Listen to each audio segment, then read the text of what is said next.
We have a special guest with us. Caleb Maupin is a journalist and political analyst based in New York City. He has reported extensively from the Middle East and Latin America and has made frequent media appearances on RT and Press TV. He is also the founder and director for the Center for Political Innovation, as well as the author of this book right here, which is called Kamala Harris and the Future of America, an essay in 3 parts. Welcome to the show, Kamala. Caleb. So here's the story. Well, good to see you, buddy. How are you? I'm great. How about yourself? Okay, so the reason why we have you on today is because you wrote this book, and it was originally published in 2020, but guess what? It got censored. So when she was named the Democratic presumptive nominee, what happened? You tell people what happened. I wrote this book 4 years ago in 2020, September of 2020. It was published. It created a little bit of a buzz. It was, I got reviews in British newspapers in India, gave some talks on it, spoke to some web conferences. Not a big deal. Sold a few hundred copies. It was just something I did. And it's been online ever since. It's been selling. And there you go. And so I figured, hey, with Kamala being named the presumptive nominee, might see a slight uptick in sales. Well, Monday at 7:26 p.m. local time, I get an email from Amazon. And it's interesting because, this is the book. And if anyone had it beforehand, it's a collector's item now because they said there was something with the cover that was not correct. And they said I had multiple options, one of which was to just change the cover. And so I thought, well, geez, I don't want to miss this moment. This is the moment where everyone's talking about Kamala. So I adjusted the cover, put a completely generic, bland cover, and re-uploaded to Amazon. Denied. Tried it again. Denied. Tried it again. Denied. They said the issue was the cover, which has been fine for the past 4 years.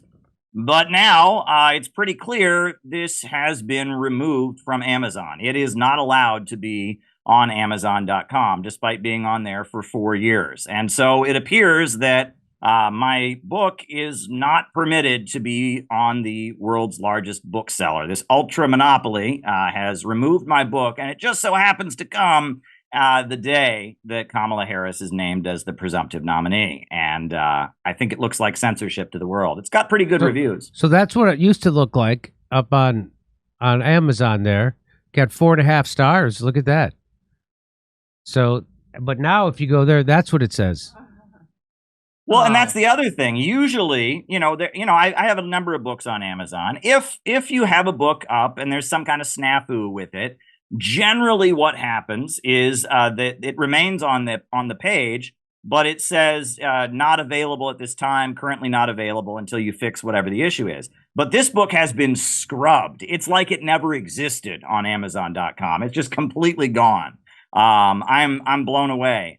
So there you go. Well, give me a second. You've received no exact communication from Amazon? They're not telling you why they're doing this? No, they told me there was an issue with the cover on Monday, and so I immediately changed the cover to a completely generic cover, and every time I have resubmitted it, denied, and it shoots right back to me. And it's pretty clear they don't want this book up there. Max Blumenthal in that tweet speculates that this possibly came from the White House. Here's what he said. He said, did the White House just order Amazon to take down Caleb Maupin's book? The Biden White House flooded Meta and other social media platforms with demands to censor accounts that question Fauci and the science during the COVID event. So it seems plausible that they would do this.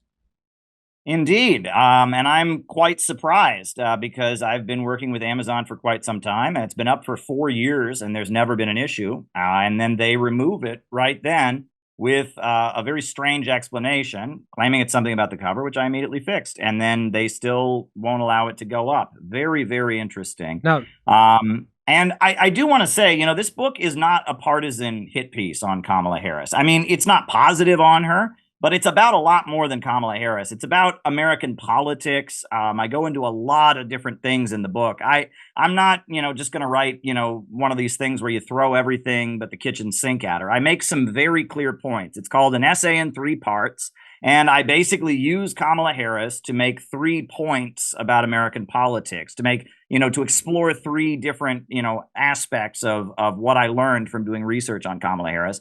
The other thing I want to say, and I want to make this absolutely clear, I do work for RT. I've reported for RT for a long time. I have met the Russian president on multiple occasions and spoken with him. This book has nothing to do with Russia. No Russians had anything to do with publishing this book. I'm an American citizen. I wrote this book in 2020 after learning about Kamala Harris's father and doing a deep dive into research on her. This book has nothing to do with Russia. It is not Russian propaganda. And I'm sure if this continues to blow up, that will be the card that's played. But I'm an American citizen. I was born in Ohio, and no Russians had anything to do with this book. And I think if I had gone to the Russians I work with at RT and elsewhere and told them I was going to publish this, they probably would have tried to stop me and said, don't do this, don't rock the boat. So, please don't, if that shoe drops, they're just wrong. So I didn't know, but I just found out reading this book is that when she gave that speech, we used to have signs that said, fund more schools, not prisons. And she was mocking people who said that. And she's actually for funding prisons more than schools. And she did that in Chicago.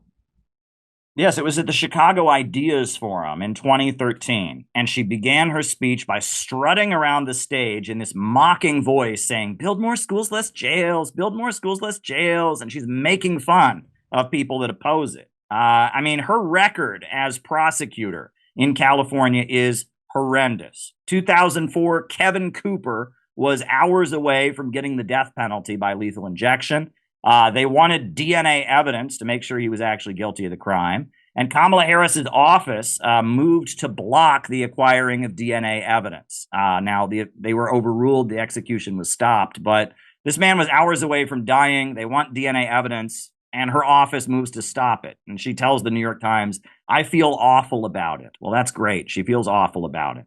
2010, you had the drug lab scandal. You look at the drug lab scandal, Jimmy, that is something else. In California, you have, a number of people that are on trial for crimes, and part of their investigation is they have to take a drug test. And the drug lab is turning over false positive results. People it's saying that they used drugs when they didn't use drugs. And Kamala Harris becomes aware of this, and her office becomes aware that the drug labs are turning over false positive results, but they don't tell anybody. They don't turn this information over. So how do we find out that she knew? Eventually, it becomes revealed, and the courts rule that she violated the rights of hundreds of people. Over about 1,000 cases are thrown out. People are released from jail because Kamala Harris was caught concealing false positive drug test results. That right there, you want to talk about something that is unethical, something that reveals a blatant, callous disregard for the rights of other people. And Reason Magazine, I must say, I quote a lot of their work in the book. They have done a great job looking into what kind of a prosecutor that she was. 2014, when she's the California Attorney General, they're releasing people from jail, and her office makes the argument on numerous occasions that people shouldn't be released from jail because, quote, the state would lose, quote, an important labor pool. They would lose money, right? They're paying these prisoners 8 cents to 37 cents an hour, right? So instead of, hiring a law-abiding citizen on the outside and paying them benefits, right? They want to keep paying prisoners. People are going to be released from jail, and they're saying, don't release them. We need to keep it, keep them as slave laborers, essentially, right? That has nothing to do with justice, nothing to do with whether the person is a threat to society or should be released. No, we just need their cheap labor. And the fact that she's tried to reinvent herself as Miss Black Lives Matter, the spokesperson for the downtrodden and all of this, it is the most phony thing. She rose up the ranks of California's criminal justice system in the late 1990s, early 2000s, when they were locking up people at astronomical rates. It is shocking how she's tried to reinvent herself as something she very clearly is not. So that's the hilarity, is that Black Lives Matter, actually their Twitter account anyway, came out against this and came out against her yesterday, which I'm going to talk about in another segment. They said this isn't democracy, and she hasn't garnered one vote. And of course it isn't democracy.